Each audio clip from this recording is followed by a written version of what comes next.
I spoke with Afghanistan veteran Jason Wasihlewski, who has served for a little over 11 years. He joined the Army National Guard in 2010 as a medic in the infantry unit and deployed to Afghanistan around 2011. Today, he continues to serve in the Army National Guard. Jason tells me that this is something he has always wanted to accomplish. When I first joined, it was more of something that I wanted to do, right? Like internally, something I wanted to accomplish.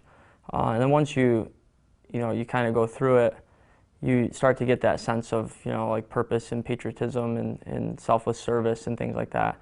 So now, I don't really remember life not doing that, just because I've been in for so long like that. But, I'm honored every day to be able to put the uniform on and, put my boots on, tie them up, something that we kind of always say, you wake up, put your boots on every day. And it's a kind of a motivator too.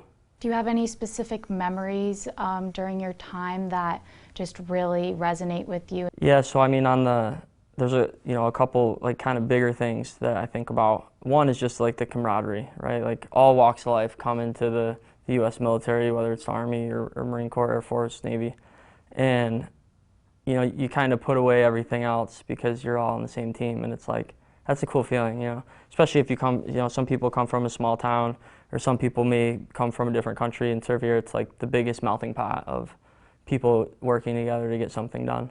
And then just, on top of deploying overseas to Afghanistan, I was part of a lot of like hurricane relief and things like that in the United States, which, it's like you're helping your neighbor, right? Like, I kind of tell it to some of the younger guys, when you show up in uniform and something bad happens, like you instantly give them hope that, you're there to help and make it better. And so going off of that, what was your initial reaction to the troops being withdrawn from Afghanistan after, your 11 years of doing this? Were there any thoughts or reactions that came about? On a professional standpoint, I just continue to do my mission that I currently have. And, on a personal level, it's, you always think about, what decisions are made for what reason. So I try to really just focus on things I could control as my own person, right?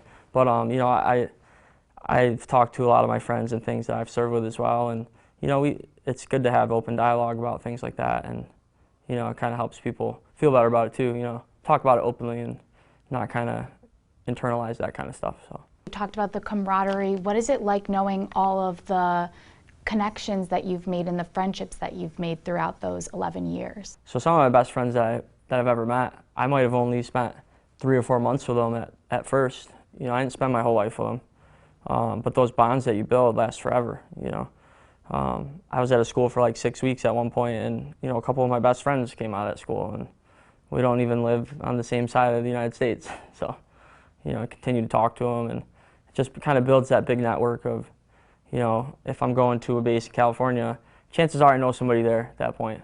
How do you think we can keep teaching younger generations, as well as those our age or older, about just the significance of Veterans Day and kind of just keeping that importance alive?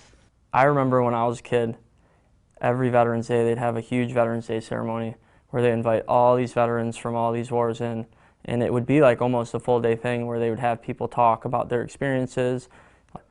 I think that it really starts there. We can't convince everybody on their own to do those types of things, but there are a lot of schools that invite us to come in and do those kind of programs, and it's good because the kids, they're really engaged and they really want to ask you questions, and we try to make a point to go to classrooms and answer whatever questions we can to just kind of keep them engaged and that kind of stuff too. I'm super grateful for all those that kind of paved the way before us, in the hundreds of years leading up to where we are now in the United States history. But there's so many people that came before us, and there'll be so many people that come after us. And it's just important to remember those people and kind of tip your hat to them when you get the opportunity. 1,000 flags line Memorial Parkway here in Utica as part of the Good News Center's Flags for Heroes dedication. I spoke with the director of the Good News Center, Judy Hawk, while they were setting up the flags last week.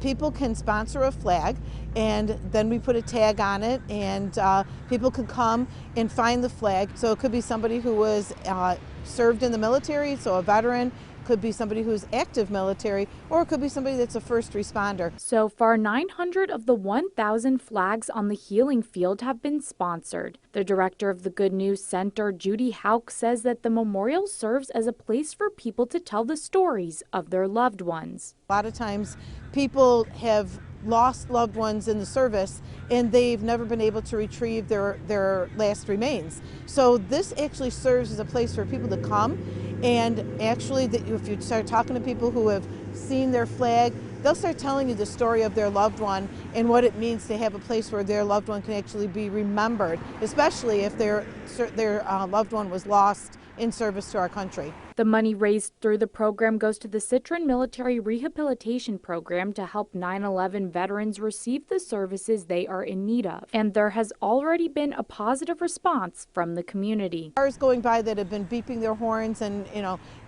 kind of giving us a thumbs up for what we're doing, and it means a lot. Learn a U.S. military tradition with a strong local connection. That's ahead on Veterans Voices.